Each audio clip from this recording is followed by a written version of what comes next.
जिस जमीन का उपयोग आप कर रहे हैं वो जमीन एक दिन अगर कोई आकर ये कहे कि ये हमारी जमीन है तो आपको कैसा लगेगा।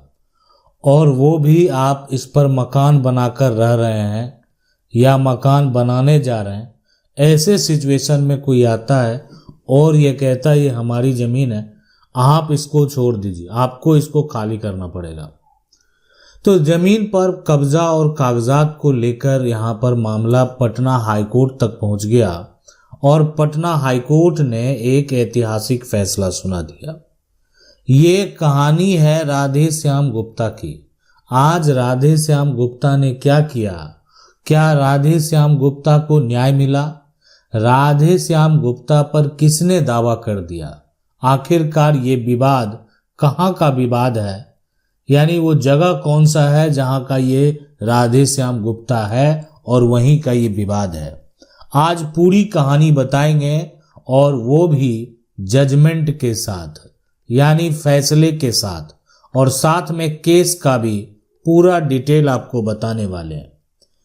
अब ये देखें, कहानी शुरू होती है जमीन के सीमांकन को लेकर, यानी आप जैसे कह सकते हैं ये एक जमीन है और ये जो जमीन है, इस जमीन का जो सीमांकन कहने का मतलब है इस जमीन का आप नापी करवाते हैं, इस जमीन को आप मेजर करते हैं और मापने के बाद जो है अगर ये जमीन किसी और का निकल जाता है तो वो दावा करेगा कि ये जमीन अब जो है यानी खाली करना पड़ेगा।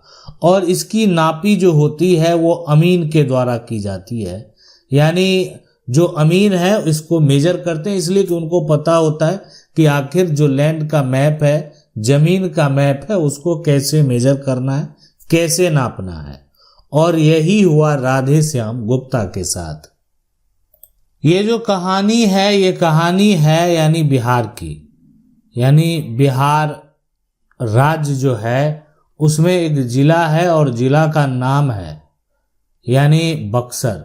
बक्सर आपने नाम सुना होगा। ये बक्सर जिला की कहानी है। बक्सर जिला के ही राधे श्याम गुप्ता थे और बक्सर जिला के एक गांव में उनका घर था। अब वो जो घर है वो एक यानी साधारण परिवार से थे और उनका जो कह सकते हैं ना, गांव में पहले जो होता था खपरेल का घर, खपरेल का घर था। और साथ में उनका जो यहाँ पर आंगन है, आंगन में एक यहाँ पर नींबू का पेड़ भी लगा हुआ था, नींबू का पेड़। और इसी घर में राधे श्याम गुप्ता रहते थे।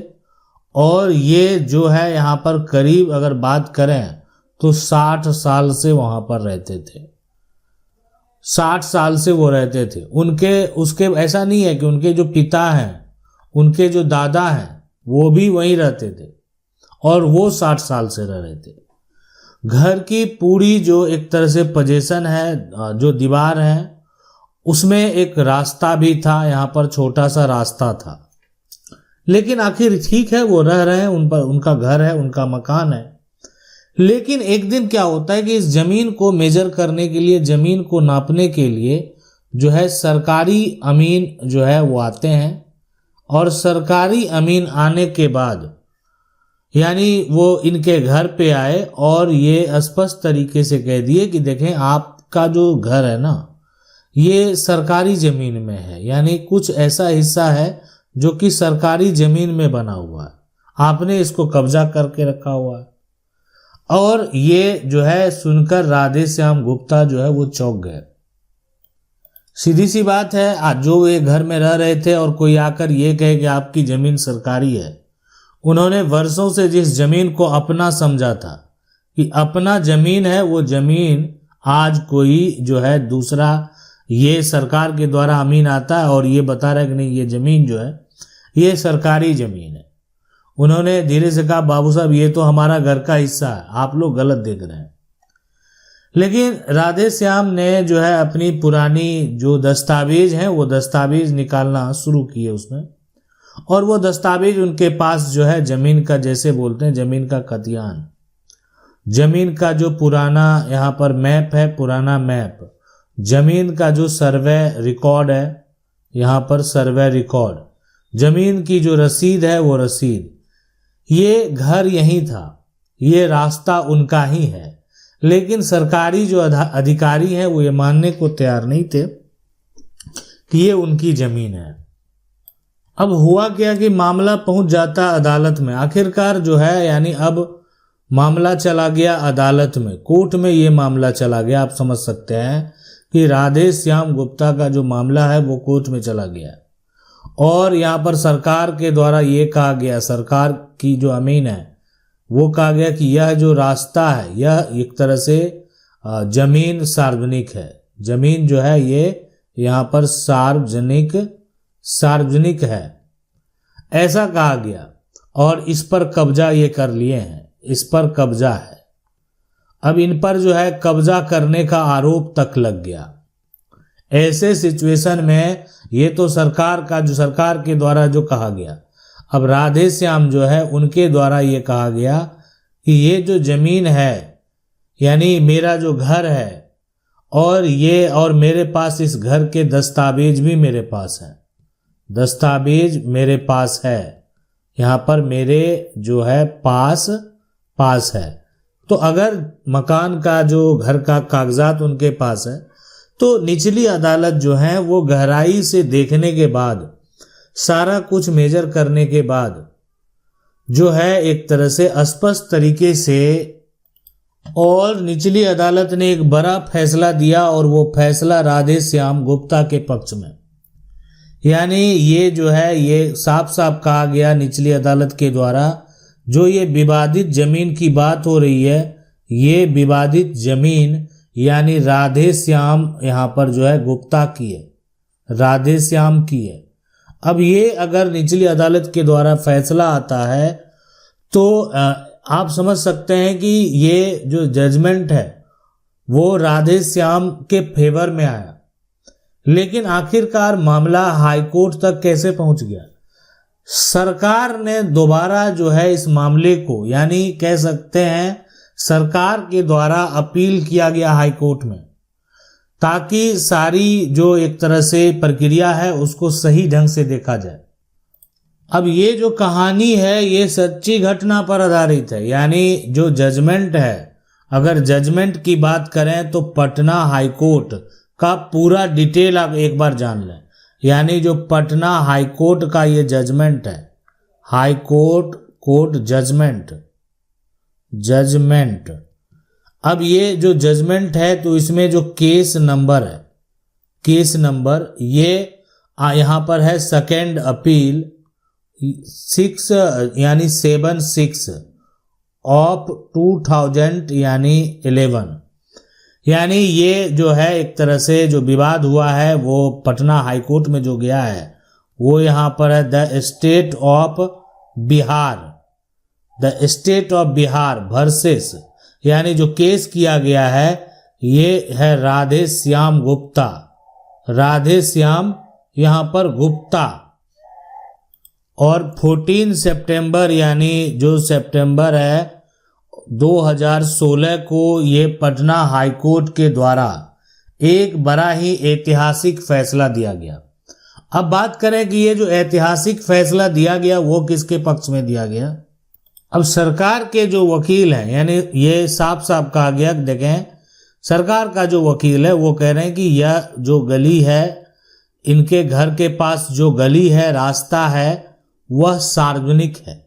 यानी वह जो है यहाँ पर सार्वजनिक है। अब यानी उसको सार्वजनिक बताया गया, यानी आप कह सकते हैं ये सार्वजनिक भूमि है, सरकार की भूमि है। लेकिन राधे श्याम के जो वकील थे यानी उन्होंने कागजात प्रस्तुत कर दिया, और वो कागजात यानी जमीन सर्वे रिकॉर्ड सबसे महत्वपूर्ण कागजात होता है। जमीन का अगर बात करें जो मैप है वो दिखाया गया, जमीन का खतियान भी दिखाया गया, जमीन की रसीद भी उनके पास है, वो सरकार को राजस्व भी दे रहे हैं। और घर का जो पुराना तस्वीर है ना, ये देखें अभी के समय में अब डिजिटल फुटेज भी मान्य है। यानी अब तो आपको वीडियोग्राफी हो, फोटो हो, ऑडियो हो, ये सारा जो है ना साक्ष्य के तौर पर आप पेश कर सकते हैं। तो घर की पुरानी तस्वीरें और वर्षों से कायम कब्जा ये बात स्पष्ट करता है कि पटना हाईकोर्ट ने जो फैसला सुनाया ये एक बड़ा फैसला है और ये स्पष्ट तरीके से कह दिया गया कि ये सरकार का जो दावा है ये प्रमाणित होता ही नहीं है। सरकार ने कोई साक्ष्य प्रस्तुत किया ही नहीं है, तो सरकार का दावा प्रमाणित जो है यहाँ पर नहीं होता है। तो ये सरकार के पक्ष में फैसला गया ही नहीं, यानी निचली अदालत का फैसला सही था। आज जो ये जजमेंट है ना, इस जजमेंट से आप बहुत कुछ सीख सकते हैं। यानी ये जजमेंट जो है ये साफ साफ जो है सिखाती है कि अगर बात करें सच की तो सच और जो है ना कागज, सच और कागजात हमेशा जो है ना आपकी आवाजें जो है रखते हैं और आप जीतेंगे। अगर आप सच हैं, सही हैं और आपके पास उससे संबंधित कागजात हैं तो आपका हक जो है आपको जरूर मिलेगा। और सरकारी जो है गलती या सरकार का गलत रिपोर्ट जो है को भी अदालत में यहाँ पर चुनौती दिया जा सकता है। अदालत में यहाँ पर जो है चुनौती दिया जा सकता, मतलब सरकार का जो जमीन है मेजर करने वाले जो थे, अमीन जो थे, वो गलत रिपोर्ट बना दिए, मतलब कि ये उनका जो निजी जमीन था उसको वो सरकारी बता दिए। तो ऐसे यानी जो किया गया, सीमांकन किया गया वो गलत तरीके से किया गया। अब उनको जो सरकार परेशान कर रही, नहीं ये तो जो भूमि है ये आपका निजी नहीं है। तो इसी को लेकर विवाद हुआ और विवाद हुआ तो राधेश्याम गुप्ता को न्याय मिला। तो ये बात आप समझ लें कि आपकी जमीन के दस्तावेज जो है आपकी ताकत बनते हैं। आपकी जमीन की दस्तावेज के आधार पर आपका दावा साबित होता है। आपकी जमीन का जो दस्तावेज है उससे आप अपनी संपत्ति को हासिल कर सकते हैं। कोई जो है जबरन वर्चस्व दिखाकर आपकी जमीन पर कब्जा कर सकता है, लेकिन वो आपकी प्रॉपर्टी को हासिल नहीं कर सकता जब तक आप नहीं चाहेंगे। आशा करते हैं वीडियो अच्छा लगा होगा। वीडियो को लाइक जरूर कर दें। अब देखें, अगर आप चाहते हैं पटना हाई कोर्ट का फैसला हो, सुप्रीम कोर्ट का फैसला हो, इसका जजमेंट आप कैसे आप देख सकते हैं, पढ़ सकते हैं, तो आप हमारे डिस्क्रिप्शन में जाएंगे, वहां पर पूरा इंफॉर्मेशन है, आप जाकर जजमेंट जो है प्राप्त कर सकते हैं। मिलते हैं अगले वीडियो में, तब तक के लिए जय हिंद।